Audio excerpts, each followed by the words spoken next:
Habulin at papanagutin ang mga nandambong at nangurakot, and yet they are not so ready and prepared na kumprontahin ang punong arkitektong salaring kriminal hinggil sa problemang ito ng panunumbalik ng malawakan at malubhang korupsyon at pandarambong, none other than Marcos and Romualdez. Yan ang challenge ngayon sa kanila. This is now the day of the reckoning. Paniningil na po ito at pagbayad, at mukhang nakikita nating puno na nga ang salop.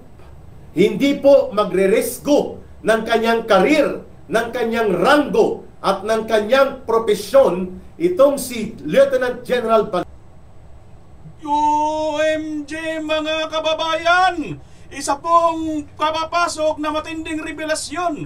Ito po ay isang active 3-star general, kakampi po ng taong bayan, at nagsalita na po, hindi na po nakatiis mga kababayan. At ang Philippine Air Force, naku po, ito na po mga kababayan, naglalabasan na po, nagsalita na rin po ang Philippine Air Force. Kanino ba sila kakampi mga kababayan?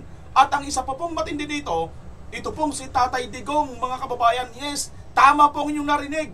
Nagsalita po si Tatay Digong sa September 21. Dapat po lumabas po tayong lahat mga kababayan. Dito nyo lang po yan mapapanood ngayon sa ating channel. Naku, Bemar, teka lang. Baka fake news ka si Tatay Digong. Andun ngayon sa dahig. Oo, tama ka dyan. Nasa dahig si Tatay Digong. Pero itong video na to mga kababayan, mapapanood nyo po ngayon si Tatay Digong na nagsalita po siya sa September 21. At kailangan po natin lumabas. Bukas na po yan mga kababayan. Si Tatay Digong. Si Tatay... Naku mga kababayan, magiging emotional po kayo talaga rito sa video na ito, promise. Dahil ang INC po, konfirmado, sasama po sila sa mga rally mga kababayan. Sasama po sila. At kung tinatanong ninyo kung kanino po sila sasama mga kababayan, tingnan nyo na lang po itong mga post mga kababayan. Mayroon po akong papapanood sa inyo. Nako, ito pa po mga kababayan, ang Philippine Air Force. Naalala nyo po ang Philippine Air Force? Naalala nyo po kung saan si Tatay Digong kinidnap? Dyan po sa Philippine Air Force dinala. Una si Tatay Digong bago po inilapad papuntang dahig. At ngayon po ang Philippine Air Force ay nagsasalita po mga kababayan. Nagsalita na rin po sila. At itong 3-star general, sino ito ka Eric? At active ba talaga ito? Yes po mga kababayan, active po ito. At malalaman po ninyo yan ngayon pag hindi po kayo alis. Patapusin nyo po ang buong video at buong detalye ng bidyong ito mga kababayan. INC, PRRD nagsalita na INC sasama sa rally. At active na mga generals at mga men in uniforms, mga retired, sama-sama po tayo mga kababayan. Kasama pa po si Chavit Singson, naku po, at si Kong Barzaga. Kompleto si Ricados na po tayo mga kababayan, ang Gen Z at ang mga Old Z, Gen Z. Ano ba yan? Ngunit bago po natin tuluyin po at tukuyin kung sino-sino po itong sasama mga kababayan, ay kailangan po muna natin, kung bago ka lang sa aking channel, pakisubscribe po, pakipindot ang notification bell all, nang sa ganun ay lagi kang updated sa ating mga uploads. At malaking tulong, malaking bagay na po yan sa amin mga content creator. Kahit hindi ka po mag super thanks, kahit hindi ka po magpakulay, magpa super chat, okay na po yan. Basta mag-share at mag-like ka po at mag-subscribe. Maraming salamat sa iyo kabayan. Tatanawin ko pong malaking utang na loob yan. Puntahan na po natin mga kababayan. Excited na ba kayo sa ating video? Ito po, panoorin po muna ninyo si Marcos po mga kababayan. Nangatog na po, maniwala po kayo sa hindi. May video po kung papaano si Marcos nangatog. Antayin nyo po mga kababayan sa bandang dulong part ng video ito. Ipapakita ko po sa inyo kung papaano po si Marcos ngayon nangangatog, nanginginig na po mga kababayan sa takot. Gusto nyo pong malaman yan? Patapusin nyo po ang buong detalye ng video ito. Panoorin nyo muna ito, mga kababayan, ang sinasabi ng Philippine Air Force. Ito po ang Philippine Air Force, mga kababayan, sa kanilang sinasabing message. Panoorin po muna natin to. To all our airmen, airwomen, and civilian human resource, magandang araw sa inyong lahat. In these times when our country faces uncertainties, and immensely challenged to value public trust, we must return to the essence of public service and the solemn duties we have sworn to uphold. para sa hukbong himpapawid ng Pilipinas. Ang katapatan ay para sa saligang batas, sa sambayan ng Pilipino, at sa republika na ating sinumpaang ipagtanggol. This is the foundation of our service, the anchor of our discipline, and the assurance that the armed forces of the Philippines will remain professional, principled, and non-partisan. Guided by these principles, your Philippine Air Force continues to strengthen our territory. Ayan mga kababayan, ang Philippine Air Force po ay mananatiling non-partisan. Hindi po sila sa mga kung sino-sino mga politiko, mga kababayan. Protektahan po nila ang taong bayan. Sana po, wish ko lang po sa inyo, Philippine Air Force, maging manatili po kayo at pakinggan nyo po ang matindi na pong hinaing ng taong bayan. Sana po nakikita po ninyo ang bilyon-bilyon, trilyon-trilyon na pong dambuhalang perang nawawala sa ating bansa. Mga kababayan, So ayan, narinig na po natin ito po ay kapopos lang po 5 days ago. Ang Philippine Air Force na po ang nagsalita. Non-partisan daw po sila. So hindi po sila kay Marcos, hindi po sila sa mga Duterte, kundi para po sila sa atin na taong bayan. Okay? So maliwanag po yan. So dahil nga ang taong bayan ayaw na po. Ayaw na po sa mga kurap. Matindi na po ang nangyayari ngayong korupsyon sa ating bansa. Abay, sino ang iniisip natin nakakampihan ng mga Philippine Air Force? Di ba ang taong bayan? Kung sang-ayon kayo mga kababayan, di i-comment yun sa baba. Di ba? So ayan mga kababayan. Eto pa. Mayroon po tayong nakitang post mga kababayan, patungkol po sa mga men in uniform retirees at mga Marines, mga kababayan. Eto, kay Miss Cathy Binag. Good morning, Ma'am Cathy. Nasa likod nyo kami sa September 21. 200 retired and broken service Marines ang sasama sa inyo. Ayan na po mga kababayan. Napakarami po talaga ng sasama. Napakarami po ng sasama sa September 21. Mga Marines at mga broken, retired, Talaga naman, ibig sabihin ng broken? Nasira sila? 200? Mga kababayan, ano ibig sabihin ito? Ma'am Cathy Binag po yan mga kababayan, At ito po mga kababayan, ay sasama po sila mga kababayan, Sasama po sila. Ngayon, nasan na ba ang video na mayroon active na general at si Tatay Digong, sabi mo magsasalita si Tatay Digong patungkol dito sa September 21. Huwag ka masyadong hot, maaga-aga pa lang ang video natin. Mahaba pa itong video natin, Ito mga kababayan, panoorin po ninyo ito, nakakakilabot po ang sinabi ni Tatay Digong, taong bayan, dapat pala, tayo pala sa September 21 ay inutusan ni Tatay Digong na lumabas po tayong lahat, mga kababayan.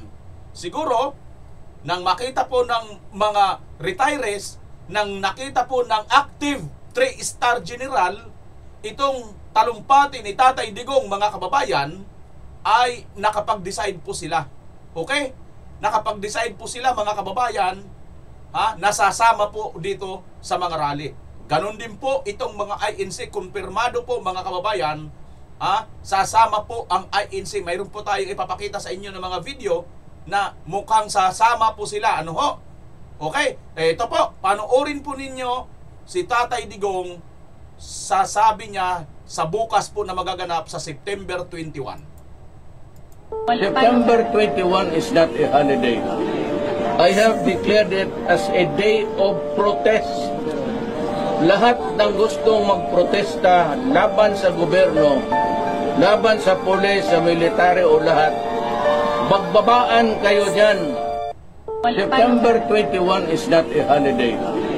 I have declared it as a day of protest.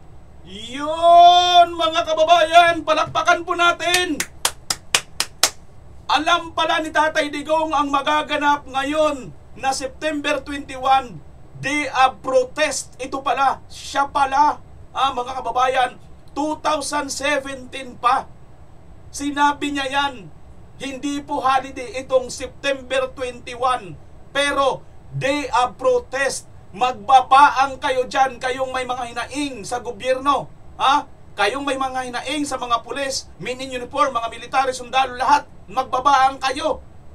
Ha? Si Tatay Digong pala, mga kababayan, napaisip ako, bakit September 21? Ano ba ang significant ng September 21? Mga kababayan. Ngayon, napapansin ninyo ba, itong September 21, nagpapatunog itong mga kakampot, hindi ko na masabi mga kababayan eh. Kakampuit na lang. Ha? Himudpuit na lang mga kababayan. Alam nyo ba, ang pinapatunog nila, sila lang ang may karapatan at wala tayong karapatan na mga DDS supporters. While si Tatay Digong pala, ang nagbigay sa kanila ng karapatan na yan. Ha? Noong 2017 pa. Binigay sa kanila ni Tatay Digong yan.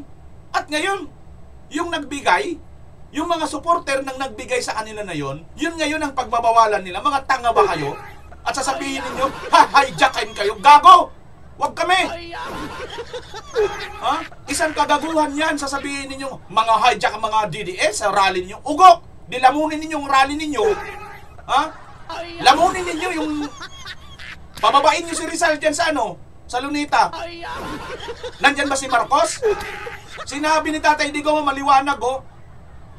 Kung mayroon kayong hinanaing laban sa gobyerno, sino ba ang gobyerno ngayon? Bugok pala, talaga napakabugok ninyo, no? Nakakagigil eh.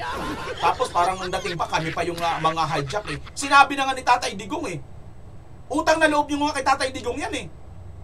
So kami mga supporter, may karapatan kami. Ha? Mas lalo kaming may karapatan. Kayo nga may karapatan kayo eh. Di mas lalo kami may karapatan at wala kayong karapatan na pagbintangan kami na kami ang mga hijack, mga bobo. Okay? Sabi nga ni Gadon, mga gago. Di ba? Sabi niya bugagong gago. Oh, di ba? Back to you, sabi ni Gadon. Yun po yun mga kababayan. Oh, kita nyo? Nakakakilabot mga kababayan. Isipin nyo yun ha. Panahon pa pala ni Tatay Digong, sinabi niya na ito, September 21. Nararamdaman kaya, nabivisualize kaya ni Tatay Digong na darating itong panahon na ito? Ngayon? I think so, ano mga kababayan. Kasi nung panahon pa lang ng eleksyon, sinabi ni Tatay Digong, bakit nyo gusto yan? Ano bang nagawa ng taong yan? Except sa kanyang pangalan at sa kanyang tatay. Pero siya wala siyang nagawa eh. Party-party lang, weak leader, at may bagahe pa, at nagko-cocaine. Sabi ni Tatay Digong noon. Bakit gusto niyo yan? Nakita ni Tatay Digong ano? Alam niyo lahat ng mga sinasabi ni Tatay Digong, halos lahat nagkakatotoo na talaga. September 21 is not a holiday. I have declared it as a day of protest. Lahat ng gustong magprotesta laban sa gobyerno, laban sa pulis, sa military o lahat, magbabaan kayo dyan. O ayan ha, maliwanag po yan sinabi ni Tatay Digong. Lahat na may mga laban sa gobyerno, magprotesta, magbabaan kayo lahat. O, may sinabi ba? O, mga dilawan lang ang may karapatan magprotesta, sinabi ba ni Tatay Digong yan? O, halinga kayo mga tanga. Di ba wala? O, ito na mga kababayan. Tuloy na natin ang video ng ating kaibigan na si Ka Eric Silis. Sino ba ito Ka Eric na sinasabi mo na general, 3-star general mga kababayan? Active po ito. O, kasi parang ang dating binabaliwala lang dahil mga retired na yan eh. Di ba? Pero ito mga kababayan, hindi po ito retired. Active po ito. O, tingnan natin ha. Panoorin po natin itong video ni Ka Eric. Panoorin po nyo itong video ni Ka Eric mga kababayan. Sino kaya ito? Rango at ng kanyang propesyon itong si Lieutenant General Balauro kung hindi niya po ito pinag-isipan. Lieutenant General Balauro po mga kababayan. Ha? Tingnan nyo mga kababayan. At kung hindi po niya ito nararamdaman na sobra-sobra na ang garapalan, pagkagahaman at pagkawalang puso ng mga magnanakaw sa Kongreso at mga kasabwat nilang taga DPWH, taga DBM, taga Commission on Audit, at mga contractors. And of course, we cannot miss out on Marcos and Romualdez. Ayan! So mga kababayan, medyo maganda na po ang nakikita nating pagkamulat ng mga mamamayan. No? At first, medyo alanganin pa tayo kasi si Diskaya pa lang ang nagre-reveal. Ngayon, malinaw na nasa panic mode na si Marcos. The way I see this, mabilis lang po ito. Kapag marami ng mga generals... Panic mode na si Marcos, mga kababayan ha. Sabi ko kanina sa inyo, nanginig si Marcos. May video po tayo na nanginig po si Marcos. Sabi ni Ka Eric, nasa panic mode na si Marcos ngayon. Panic mode na. Kasi nga, mayroon na isang general na nagsalita. Active po ito mga kababayan, 3-star general, si Lieutenant General Balauro. 3-star general. Okay, tuloy natin. Din po ang magsasalita. Even without calling for Marcos to step down, even without declaring kaagad na binabawi na nila ang kanilang paninindigan at pagkilala kay Marcos bilang Commander-in-Chief, doon na po ito papunta mga kababayan. Kapag puno na ang salo, walang ibang patutunguhan ito, kundi kakalusin ito. Ayan, bantayan nyo po mga kababayan, kasi very, very alarming para kay Marcos that a top-ranking general of the Armed Forces of the Philippines in the person of General Balauro ay nanindigan at nagsalita na hindi nila tanggap at hindi nila maatim na nakikitang naghihirap ang mga mamamayan habang lumulubha at lumalalim at lumalawak ang korupsyon sa gobyerno, at habang nakikita nila na ang mga sundalo at mga pulis ay namamatay at nagsasakripisyo, nagpapasasa sa kayamanang dinadambong at ninanakaw ang mga politiko at mga nasa gobyerno. Wow! Congratulations po, General Balauro. At sana po sumunod na rin po ang lahat ng mga ranks of officers sa AFP. Let Bronner play the politics that he wants to play with Gibo Teodoro, but definitely the Armed Forces of the Philippines as an organization of professional and with moral ethics na mga officers ay hindi pagmamay-ari ni Gibo Teodoro at ni Bronner. I know nagkakaroon ngayon po ng mga meetings sa Camp Aguinaldo at sa Camp Crame dahil sa inilabas na statement ni General Balauro. Titingnan natin kung babawiin ito, ipapatago ito, ipapatake down ito. Mga kababayan, these are interesting times. I am getting excited, at the same time I am getting worried. Sapagkat tumatagal pa po na hindi magdideklara ang Armed Forces of the Philippines at ang Philippine National Police na tumbukin na nila that all of our problems about the monumental restoration of corruption and the massive systematic execution of plunder of public fund that destroy the lives of the people and destroying our country, walang iba pong pasimuno ito mga kababayan, kundi si Marcos at si Romualdez. And they should step down, resign, and face the consequences of their action, and let there be change of real leadership in government. And that can happen kapag nagsalita po ang Armed Forces of the Philippines, the Philippine National Police will follow. At kapag diniklara nila that Marcos is unfit to govern and he is no longer capable to execute and discharge the duties and functions of the President under his office, wini-withdraw nila ang kanilang pagkilala kay Marcos as the Commander-in-Chief at kanilang kikilalanin ang constitutional line of succession, then tapos na po ang pag-uusap na ito. Marcos must go, Romualdez must go totally, they have to be cut off from the government, and then balikan po natin sila at papanagutin sa prosesong patas, ngunit may pananagutan ng hustisya, ng batas at ng katarungan. Yan po ang ating panawagan. So, marami pa ako narinig ngayon ng mga pumapasok na mga tawag at balita that there are urgent meetings right now ongoing at Camp Aguinaldo and even at Camp Crame, na binabantayan po nila ngayon kung saan papunta po ito, because more than 100 top generals of the Armed Forces of the Philippines retired, hindi ko nababanggitin ang mga pangalan, will join the September 21 People's day of protest and condemnation against plunder and corruption. Ayan. Mga kapatid, mga kababayan, don't forget, if you want to support, if you want to contribute your... Ayan. Dito muna natin pasamantalang ikakat si Ka Eric, ano. So, kumpirmado mga kababayan, ano ho, yung sinasabi ni Ka Eric na mayroon pong mga general mahigit 100, at ito kumukumpirma lang po ito dito sa nagchat po kay Miss Cathy Binag, 200 retired and broken service Marines ang sasama sa inyo sa September 21. Si Miss Cathy Binag po mga kababayan ay kilalang kilala po na supporter ni Congressman Marcoleta, na ngayon ay Senator Marcoleta na po. Kasama-sama po natin noon yan, ano ho, nung campaign period. At unan nyo na po siguro napanood dito sa aking live noon sa Manila Hotel, di ba?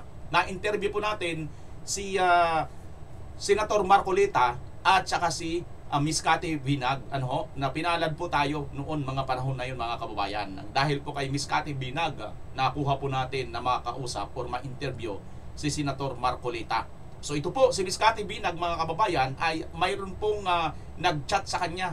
Ito nga po ay 200 retired broken service Marines ang sasama sa inyo sa September 21. Mga kababayan. At sino pa ba ang sinasabi dito na sasama sa September 21 na napakalaking grupo? Aside dito sa binabanggit ni Ka Eric. Ayan na nga mga kababayan, ha. Ito pa po.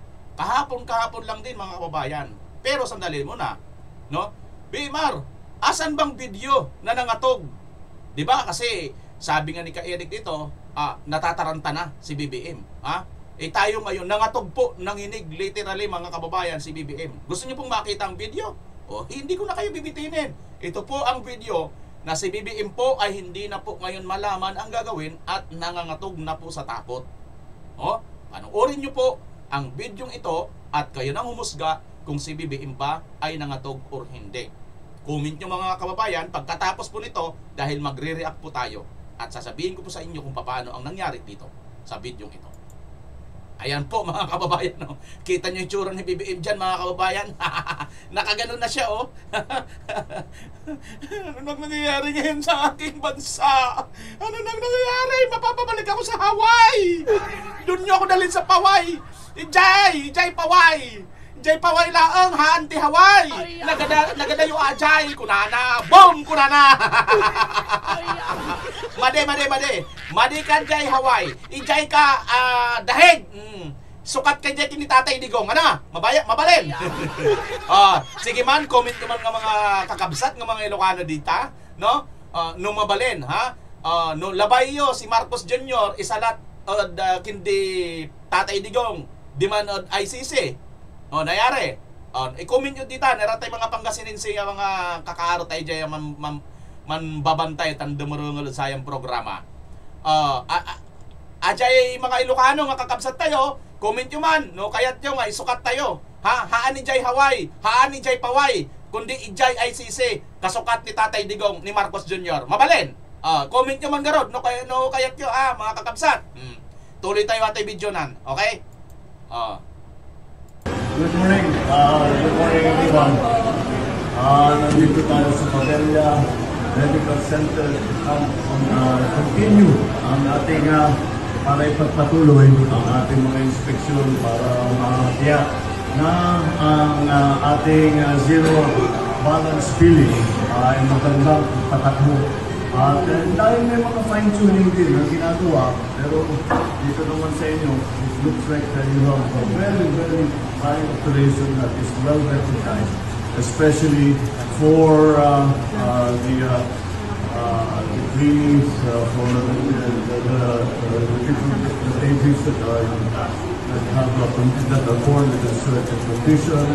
So you have become a shelter for that. Kaya congratulations sa inyo lahat. Kung paano mang maayos yung pagpatakbo ng zero billing na programa ng pamahalaan, patuloy lang naman.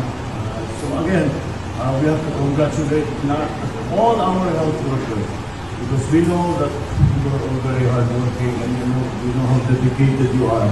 Kaya naman, sikat na sikat tayo ng health workers, kaya nawawala na yung lahat. Kaya check it here for a while man lang. for a while man lang. But again, despite that, we have to congratulate everyone for the good work and that we are providing our people sa kanilang healthcare, hindi lamang sa mga maliliit na bata, yung mga sanggol, kung hindi pa bilang sa ating mga pasyente. And I think it is an appropriate moment to also explain what we have done concerning, because we are talking about zero balance billing, to talk about what we are planning to do to strengthen PhilHealth. I think today we can announce that alam ninyo nung kinuha ng Department of Finance yung 60 billion na pera ng PhilHealth na hindi naman nagagamit ay dinalang sa national government. Kahit anong paliwanag na ibigay namin, kahit na anong pakita natin na dumadami ang serbisyo na kinapower ng PhilHealth, may pangamba pa rin ng tao na baka mabawasan ng mga services.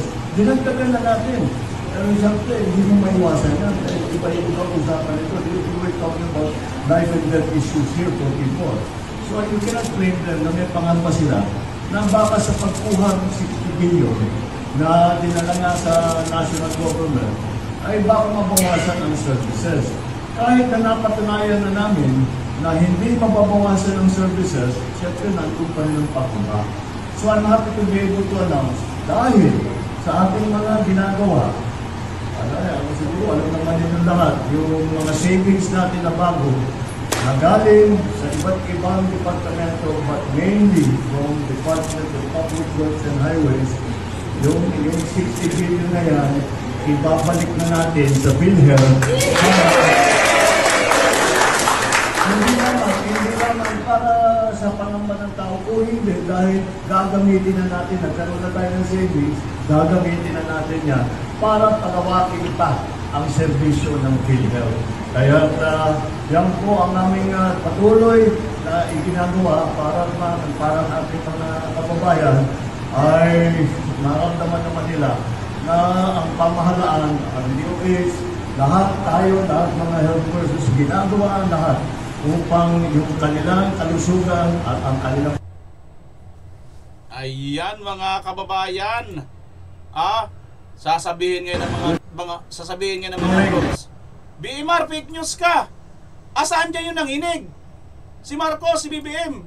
Hindi naman siya nanginig. Tuwan-tuwa pa nga, saya-saya pa nga, nagpapalakpakan pa nga yung mga tao, di ba? Fake news ka. Hindi naman nanginig. Talaga ba? Talagang hindi nanginig? Ito. Pupuntahan ko yung post na yan, ha? Ito po ay post ng One News, 1PH pala. Dito sa Facebook po ito.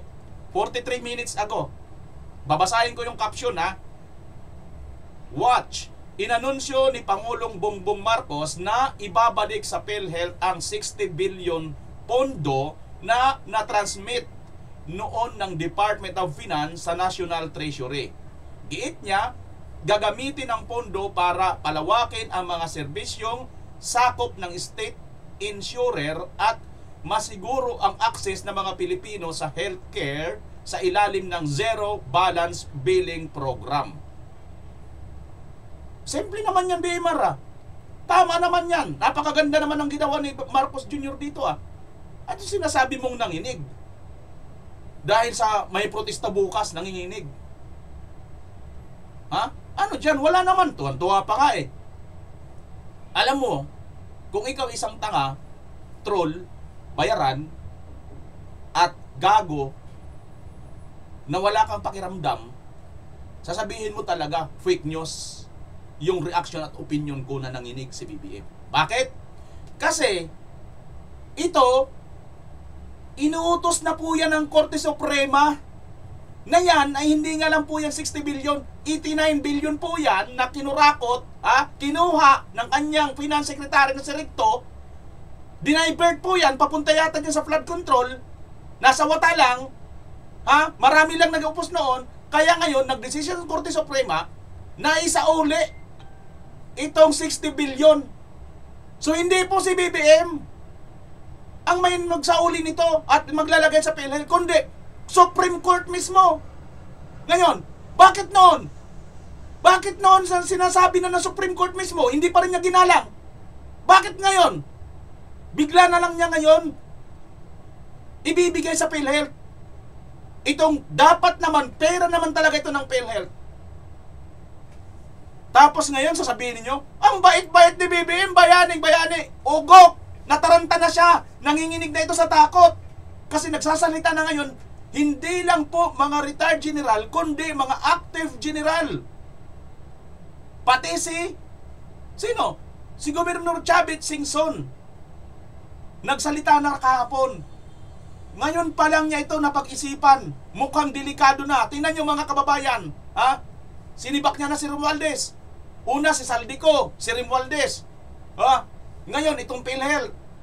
Kung tutuusin ngayon, wala na siyang, dyan eh. Batas na yan eh. Sinabi na mismo ng court, isauli ninyo yan. Hindi nyo pera yan. Pera yan ng PhilHealth. Oh, sasabihin mo ngayon, hindi nanginig. Nanginig nga eh. Kasi kung hindi siya nanginginig ngayon, hindi siya natataranta ngayon, hindi niya isinasauli yan. Lalamunin pa rin nila yan. 60 billion, napakaraming pera niyan mga kababayan. Alam nyo, napapasil ako talaga. Ginugol ko na, minita ko na, 5.8 million talaga ang lumalabas pag dinivide mo yung 700 million divide 120 million. Kung tayong mga Pilipino ay 120 million populations, at yung sinasabi ni Senator Lacson na yung pera na bulto-bulto na ipinakita ni Bryce Hernandez doon sa Quadcom hearing, sa Tricom hearing nila, umabot daw po yun, ayon kay Senator Lacson, aabot po ng mahigit 700 million. Kung 700 million, i-divide natin yan sa 120 million, ginugil ko na mga kababayan at ninita ko na, lumalabas po talaga 5.8 million bawat isa na mga Pilipino. Kung iisipin pala mga kababayan, kung 5.8 million bawat isang mga Pilipino, doon pa lang sa nakulimbat, nitong dalawa pa lang ha, Bryce Hernandez, dyan pa lang yan sa Bulacan, hindi pa siguro yung buong Pilipinas. Dyan pa lang, almost wala pang bilyon pala. Lahat pala ng mga Pilipino, kung yung pera na yun pinamigay at pinamahagi na, milyonaryo tayo lahat, solve lahat ang problema. Lahat ng mga Pilipino walang squatter. May tig-1 milyon ng bahay ngayon. Makakabili na tayo. Makakapagnegosyo na, may sasakyan ka na. Yung anak mo, kompleto na sa pag-aaral hanggang college na. 1 milyon lagay mo sa 2 milyon o 3 milyon para sa pag-aaral ng mga anak mo. Depende kung ilan ang mga anak mo. O 3 milyon, ilaan mo na yan sa pag-aaral. I-band mo na yan, ilagay mo na yan sa bangko para ito sa pag-aaral. Deposit mo na yan. O, yung kulang-kulang 3 milyon, yung 1 milyon bahay, yung 1 milyon negosyo, yung 800,000 kasi 5.8 milyon, di ba? Gawin mo ngayong pambili mo ng sasakyan na sikanan. Napakarangya. Mayayaman pala talaga ang mga Pilipino. Marami kasi ang mga nag-comment mga kababayan talaga, Sinabi kasi na Senator Lacson, nagulat tayo, di ba yung pera na napakarami, nabanig-banig? Ayun ay wala pang 1 bilyon. Kung mapupunta pala yan sa atin lahat ng mga Pilipino, bawat isa 5.8 milyon. So ibig sabihin, mayaman tayo, milyonaryo tayo bawat isa. Hindi pa pinag-uusapan dito lahat ng project mga kababayan ha. Ito yung nakulimbat pa lang nila. Ito pa lang yung pinakitang pera na koleksyon ng kanilang mga katarantaduhan. Di ba? Hindi na tayo lalayo. Tapos isa kang militar, isa kang abogado, isa kang doktor, isa kang mataas ang pinag-aralan. Hindi mo ito nakikita? Unless kung gusto mong kumampi dito, gusto mong makinabang dito, at wala kang pagmamahal sa bayan, sa kababayan mo, gusto mong nakikita, mayaman kayo lang, at gusto nyong nakikita, para manatili kayang mayaman kayo lang, manatili din mahirap, naghihikahos at squatter ang mga Pilipino. Ganon ang gusto ninyo mangyari. Gusto niyo panatilihin langit at lupa ang distansya ng bawat Pilipino sa bawat mayaman at mahirap. Now, nasolba ang sinasabi natin mga kababayan. Ayan o, nanginig si Marcos. Yung 60 billion na yan, wala siyang pakialam dyan. Sinabi ng korte, ibalik niyo yan dahil pera talaga ng PhilHealth yan. Bakit nyo dinadivert? Bakit nyo kinukuha? 89 billion nga yan eh. Nasaan pa yung iba? Sinauli na ba? O, tinan niyo mga kababayan, ito pa ha, yung pinagbilhan ng 25 tonelada, 25 tons, bilyon-bilyong pera ng ginto na pinagbilhan, gold reserve ng Pilipinas. Nasaan dinala yun?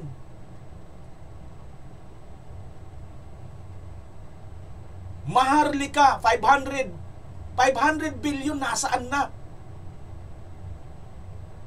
And yet, tingnan nyo ha, yung 700 million pa lang pala, mayroon milyonaryo na tayo, mga lahat ng mga Pilipino. Grabe. Nakakanginig talaga ng laman, mga kababayan. Ngayon, kung sasabihin mo, hindi nanginig si Marcos, sinong nanginig? Ikaw. Nakakapanginig, di ba? Ganito karaming pera ang pinag-uusapan na kung tutuusin, milyonaryo pala tayo bawat isang Pilipino. Mayroon tayong 5.8 million bawat isa kung paghati-hatian natin yung kanilang kinulambat na pera dyan sa flood control. Ay nako, mga kababayan. Yung taga Bulacan pa lang to ha. Wala pa po yung ibang probinsya. Wala pa po ang Visayas at Mindanao dyan. How much more? Sige, tulungan nyo ako i-google mga kababayan uli. I-divide nyo 700 million divide 120 million. Ilan ba lalabas? Ilan ba lalabas? Oh. Ayan ang ating patunay. At ito pa mga kababayan. Ito pa ha. Asa na yon? Doon kahapon din sa live ni sa press con ni Governor Chavit, ito nga. Si Ka-Eric may kasama rin dalawang general. Magandang hapon po, Governor Chavit Singson. Saludo po sa iyong prangka at tapat na pagpapahayag sa sambayan ng Pilipino. And natutuwa po kami bilang mamamayang Pilipino for your courage to face the nation this afternoon. Kasama po ang ating nirerespeto din, although retired na po sila, na mga matataas na naging general ng Armed Forces of the Philippines, General Delfin Lorenzana, General Hermogenes Esperon. Nirerespeto po namin ito at bumalik. Ayan mga kababayan, itong dalawang ito, si General Delfin Lorenzana at General Hermogenes Esperon. Mga magigiting na general po yan mga kababayan. Okay? Ayan ha. So ngayon, may sinasabi si Ka-Eric dito kanina na sana sumama pa ang ibang mga general. At itong si General Balauro, ang isosolve natin ngayon. Active ba ito si General Balauro? Ito mga kababayan, sinerch po natin kung active nga ba itong si General Balauro. Ito po ang ating nakitang post. Ito po oh. Ito po mga kababayan no. Southern Luzon Command AFP's post. Ayan po mga kababayan no. September 18 at 6:10 PM, press statement of Lieutenant General Cirilo C. Balauro Jr., Philippine Army PA, regarding the multi-billion peso flood control corruption scandal. Ayan po mga kababayan, ito mas malinaw. Kay Dr. Lorraine Badoy. Sabi ni Dr. Lorraine, si Ate Doc, ayan po ang post ni Dr. Lorraine. Sabi niya rito, General Balauro, Solcom Chief is standing with the Filipino people. Thank you, General Balauro, for not abandoning us. Thank you for not turning your back on your Constitution. Ayan, tama. Eto na. Mas malinaw. Sama-sama nating basahin mga kababayan. Lieutenant General Cirilo C. Balauro Jr. PA. 3-star general mga kababayan. 3 star po ito. So, 'di ba 4-star general yung pinaka mataas, no? So ito 3-star general mga kababayan. So kasunod na ito. Basahin natin. Statement September 18, 2025. On the recent widespread public indignation calls for mass mobilization and accountability on the multi-billion peso flood control corruption scandal, the Southern Luzon Command, SOLCOM, stands with the Filipino people in demanding accountability in the multi-billion peso flood control corruption scandal. As an institution committed to the nation's long-term stability and integrity, SOLCOM reaffirms its duty to protect communities and uphold the rule of law. Our soldiers, together with our citizens, have worked to counter insurgency and foster secure and peaceful communities, paving the way for our nation's journey towards prosperity.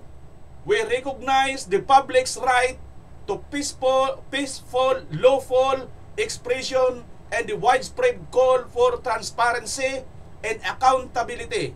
We urge all participants to conduct themselves within the bounds of law and public order.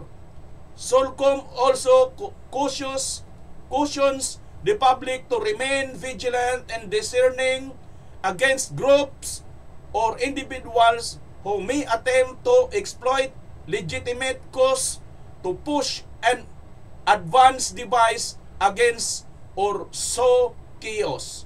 Lieutenant Tri-Star General Lieutenant General Cirilo C. Balauro Jr., PA Commander, Southern Luzon Command, AFP. Ayan po mga kababayan. Ito po mismo ay post. Post mismo ito ni Tri-Star General Lieutenant C. Cirilo Balauro Jr. At andito pa po itong post mga kababayan sa Southern Luzon. Hindi pa po ito mga kababayan, hindi pa po ito natatanggal, no? So mayroon na po itong 5,400 na share. Ayan po mga kababayan, ha. To, 58,000 followers pala ito mga kababayan, no. Tingnan natin kung hindi pa ba ito dinidelete at ano ang reaction dito ni Marcos. Mismo na po si ayan, andito pa po mga kababayan, no, yesterday. Ito pa po. Nakikita niya. Andito pa po yung post na to. Tiningnan ko po itong Southern Luzon Command, AFP, ayun mga kababayan. Ito pa po. Yesterday at 9:44 PM, the Southern Luzon Command SOLCOM is one with our President and with the Filipino people against corruption. Yan mga kababayan. Kasi di ba si BBM nagsabi rin siya. Nasasama nga siya sa mga rally.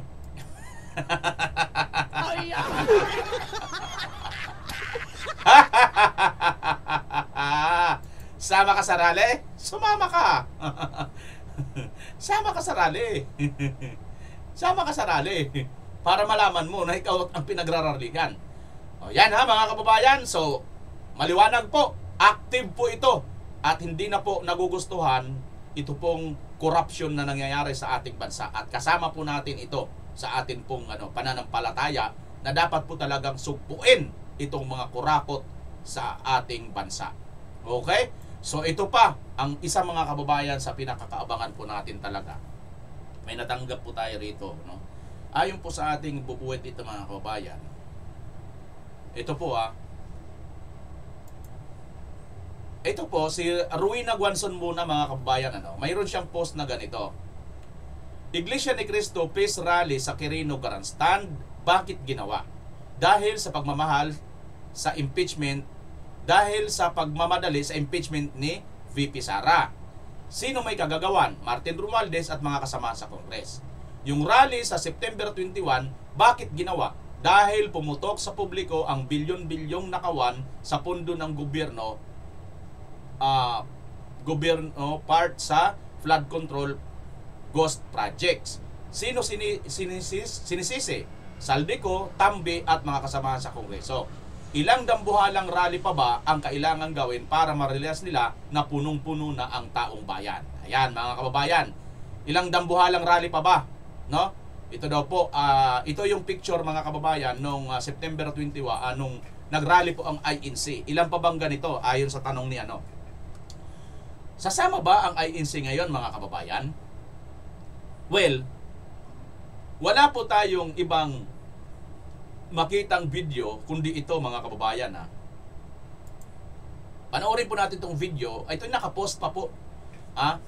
Na siguro sa programa po ito ng Saganang Mamamayan, pero nandito po ito, no, nakakat itong video na ito ng 5 minutes lang. Official na pahayag ng Iglesia ni Cristo ukol sa malawakang pagtitipon sa September 21. Panoorin natin, mga kababayan. Bakit naman kaya, sino naman kayang grupo ang gumawa niyan? Yun na nga po, Sen. Kaya narito po at babasahin ko po sa inyo ang official pong ito'y circular na mababasa sa mga pagsamba sa mga darating na araw, at ito po sa lahat ng kaanib sa Iglesia ni Cristo sa Republika ng Pilipinas.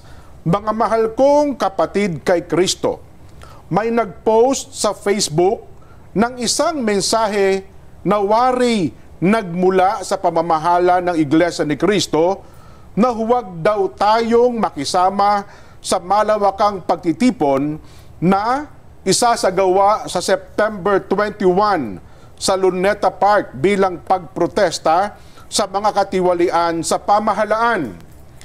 Hindi totoo na iyon ay galing sa pamamahala. Wala kaming pinalabas na ganoong mensahe. Kung mayroong dapat iparating sa iglesia tungkol sa ating mga aktibidad, ito ay ginagawa natin sa pamamagitan ng sirkular o mensahe na ipinaaabot sa ating mga pagtitipon. Hinihimok namin kayo na isama sa ating mga pananalangin na sana ay mamayani ang katarungan at kapayapaan sa ating bansa upang makapanatiling payapa ang ating mga pagsamba at paglilingkod sa Diyos. Umaasa kami na malinaw sa inyo ang nilalaman ng palibot liham na ito. Ang inyo pong kapatid sa Panginoon, nakalagda po rito ang atin pong pinakamamahal at tagapamahalang pangkalahatan. Yan po, Sen at Nelson, mga kababayan, dapat po ay maging malinaw sa atin ang mensaheng ito. Sen, ano po? No. Sana po ay naging malinaw rin yan, no? Para sa ating mga kababayan na mga nagtatanong ukol po sa gaganapin dyan po sa September 21, araw po ng, ano bang araw yon? September 21, linggo. Ano ha? So yun po. Linggo next week. Opo. Sana po ay naging malinaw, maliwanag sa lahat ang mensahe na yan po ay binasa namin sa palatuntunan ito. Baka gusto mong liwanagin itong first paragraph. Kasi Opo. baka magkaroon ng... Sige po. Ulitin natin. Para First po sa kabatiran ng ating mga yung first paragraph, kababayan. para mas malinaw. Opo. Mga mahal kong kapatid kay Kristo, may nag-post sa Facebook ng isang mensahe na wari nagmula sa pamamahala ng Iglesia ni Cristo na huwag daw tayong makisama sa malawakang pagtitipon na isasagawa sa Setyembre 21 sa Luneta Park bilang pagprotesta sa mga katiwalian sa pamahalaan.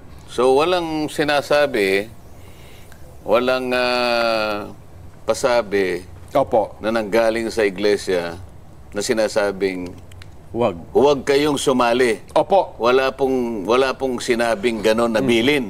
Wala pong ganon. Opo. Kaya sa pangalawang paragraph, Sen, sabi po ay hindi totoo na iyon ay galing sa pamamahala. Kaya nga. Opo. Ibig sabihin, kasi parang kung sino man ang gumawa niyan, mayroon ng bilin ng INC na, huwag kayong sasali dyan.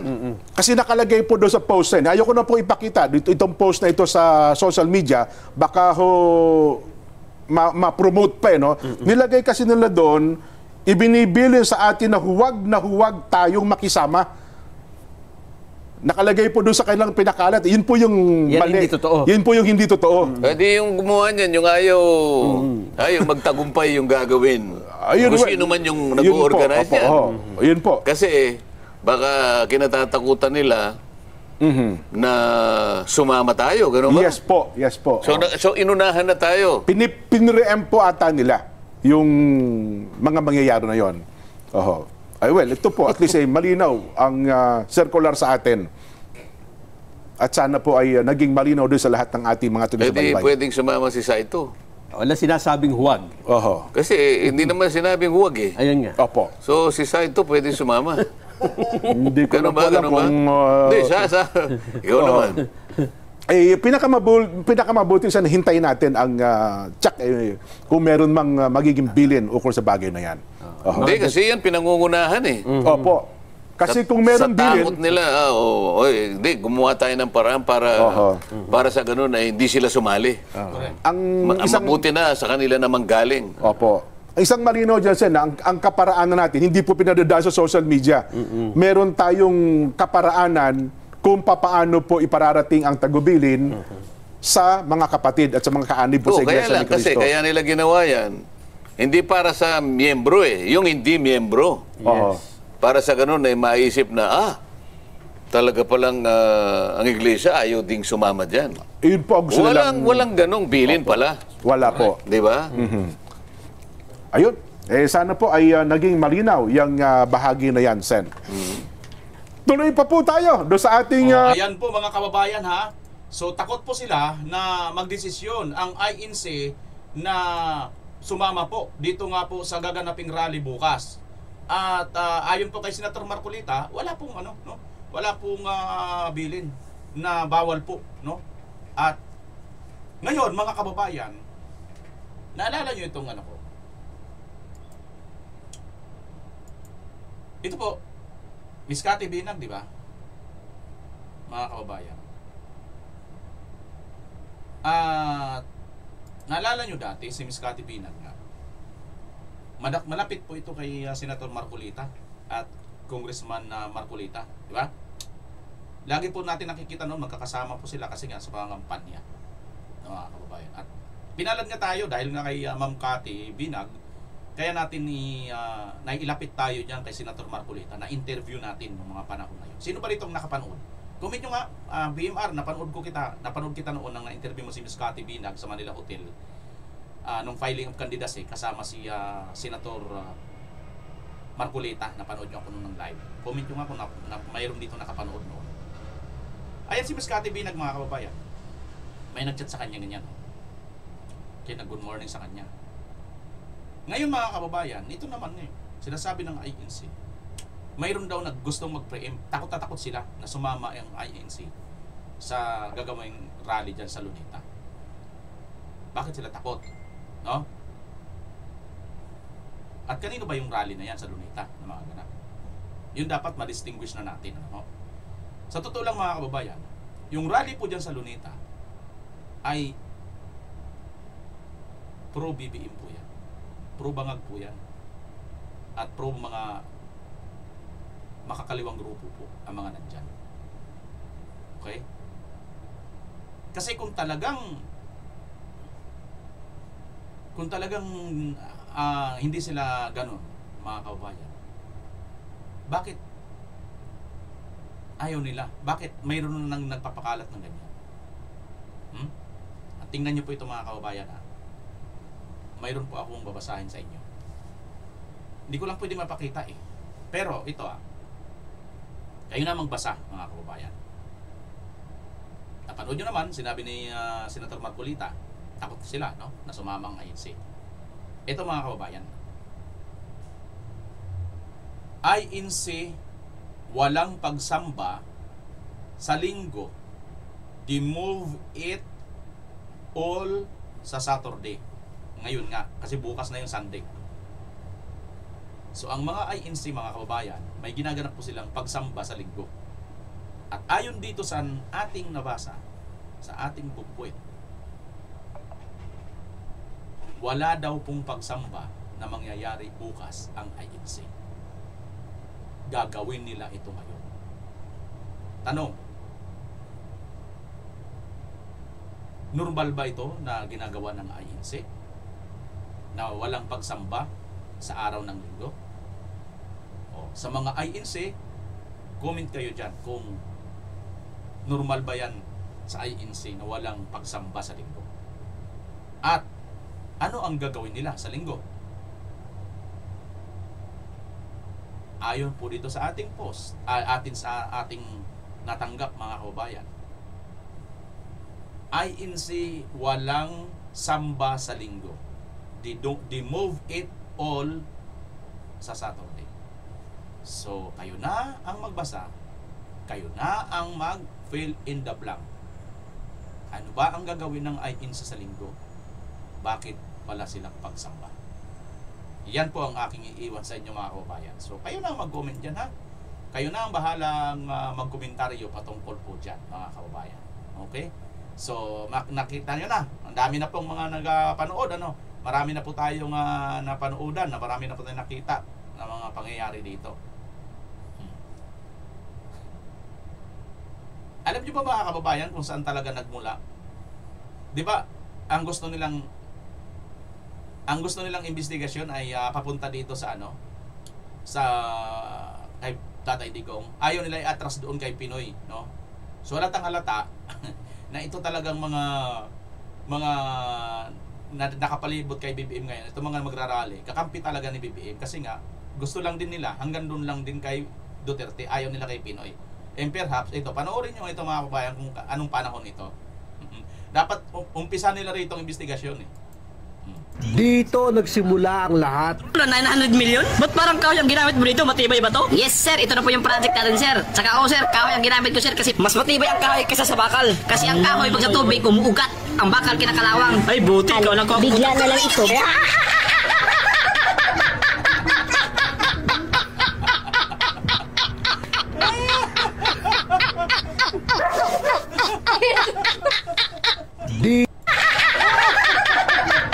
Tubig umuugat, ang bakal kinakalawang. Ay buti, ikaw lang ko. Bigla na lang ito.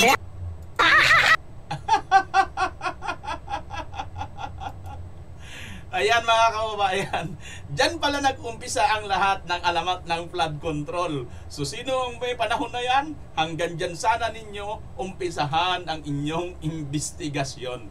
Huwag kayong matatraffic sa panahon lang ng Tatay Digong namin. Dahil lahat ng mga iyon ay maayos. Okay? So kung mayroon man, di dapat panagutin nyo. Hindi pa pwedeng mananagot yung panahon ng Tatay Digong at sa inyo hindi, mga bugok. Nasa lang yung mga jutak, nandito sa inyong talampakan. Kayo na lang, wag kami. Ayan unahin nyo na yan. Ayan po mga kababayan, isa na naman pong masaya, nakaka-interesting na ating pinag-usapan dito sa ating channel. Sana po, kung nakarating ka dito sa ating dulong part ng video ito, paki-comment mo na rin po mga kababayan kung sasali ka ba sa mga rally po na gaganapin bukas at kung saan ka po pupunta. Mga kababayan, tandaan po natin, markahan nyo po, iwasan nyo ang Luneta. Pwede po tayo sa Liwasan Bonifacio, nandyan po yung Maisog at saka sa Idsa Monument yata or sa Idsa Shrine, nandyan po sila Ka-Irek or sa Camp Aguinaldo. Mga kababayan, muli ito si BMR Channel, pansamantalang magpapaalam. Paki-comment nyo po kung taga saan ko yung lugar mga kababayan para naman mapusuan po natin yan. Maraming salamat po muli at syempre pa, magkita-kita tayo sa susunod na pagkakataon. Pilipinas, as always. Bye-bye po!